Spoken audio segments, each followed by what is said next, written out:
현직 검찰총장에 대해 언정 사상 처음으로 징계 결정이 내려졌습니다. 징계가 청구된 혐의 6가지 가운데 4가지가 인정돼 정직 2개월의 처분이 나왔습니다. 윤석열 총장의 공식 반응은 아직 나오지 않았는데요. 취재기자 연결해서 알아보겠습니다. 강희경 기자. 네, 대검찰청입니다. 징계위원회의 의결 결과 먼저 짚어보겠습니다. 밤샘 토론 끝에 정직 2개월의 처분이 나왔죠. 네, 어제 오전 10시 반부터 시작된 법무부 검사징계위원회 2차 심의는 마라톤 토론을 거친 끝에 자정을 훌쩍 넘겨 오늘 새벽 4시가 돼서야 끝났습니다. 위원회는 심의 결과 윤석열 총장에 대해 정직 2개월의 징계를 의결했습니다. 현직 검찰총장에 대한 사상 초유의 징계 결정입니다. 애초 어제 자정쯤 결과가 나올 것으로 예상됐는데 징계 수위를 결정하기까지 내부 진통이 이어졌던 것으로 보입니다.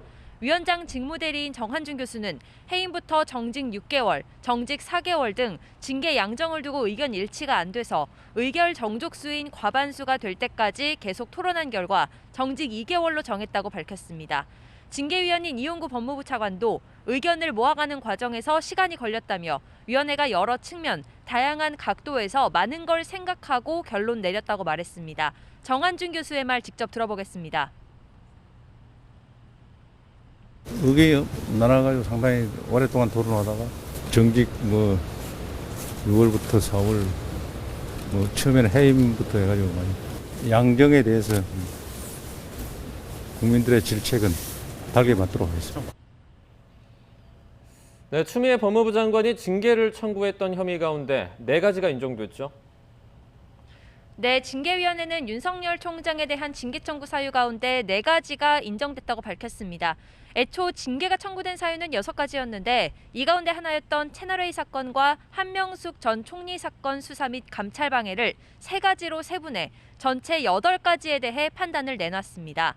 먼저 재판부 분석 문건을 작성하고 배포한 혐의와 채널A 사건 감찰 방해, 수사 방해, 그리고 정치적 중립 위반 혐의가 인정됐습니다.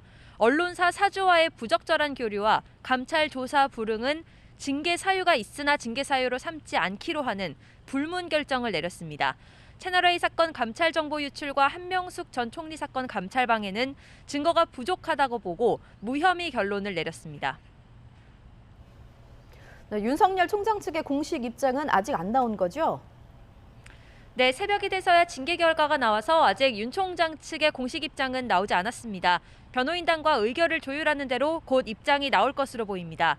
어제 변호인단이 회의를 마치고 나오며 절차 등에 강한 불만을 드러냈던 만큼 윤 총장도 징계 결과를 받아들일 수 없다는 취지의 입장을 밝힐 것으로 전망됩니다. 앞서 위원회가 본격적인 토론에 들어가기 전인 어제 저녁 8시쯤 심의 절차는 모두 끝났는데요.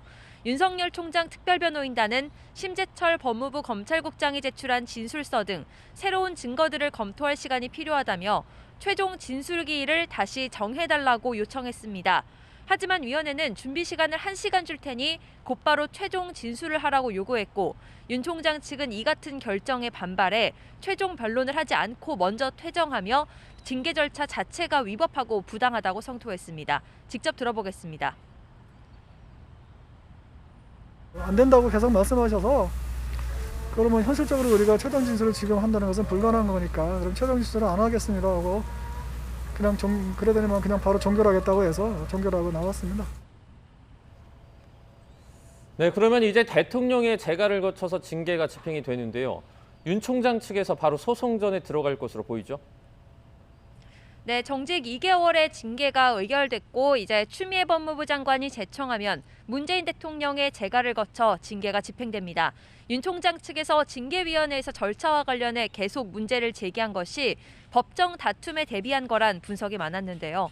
징계가 집행되면 징계를 취소해달라는 행정소송과 함께 곧바로 집행정지도 신청할 것으로 전망됩니다. 아직 징계 효력이 발생하기 전이지만 정직 처분이 나온 만큼 윤 총장은 오늘 출근하지 않고 바로 소송전을 준비할 것으로 보입니다. 징계가 집행되는 순간부터는 조남관 대검 차장검사가 총장 대행 업무를 수행합니다. 물론 지난번과 마찬가지로 법원에서 집행정지 신청이 받아들여진다면 윤 총장이 업무에 복귀할 가능성도 있습니다. 검찰의 반응은 어떻습니까? 대검찰청의 공식 입장은 나오지 않았습니다. 다만 내부적으로는 검찰총장에게 정직의 징계가 내려진 데 대해 있을 수 없는 일이 일어났다며 반발하는 분위기입니다. 이런 식으로 총장을 내모는 건 안 된다는 강한 불만도 감지됩니다. 앞서 추미애 장관이 윤 총장에 대한 징계를 청구하며 직무 정지를 명령했을 당시 검찰 내부에서는 거센 반발이 일었는데요. 전국 검찰청의 모든 평검사들이 성명서를 냈고 검사장과 고검장 등 고위 간부들까지 대부분 반발 목소리에 동참했습니다. 총장에 대한 징계가 현실화하면서 다시 단체 행동이 시작될 거란 관측도 나옵니다. 이번에는 더 수위 높은 반발이 터져나올 가능성이 큰 만큼 당분간 소송전과 함께 검찰 안팎으로 혼란이 이어질 것으로 보입니다. 지금까지 대검찰청에서 YTN 강희경입니다.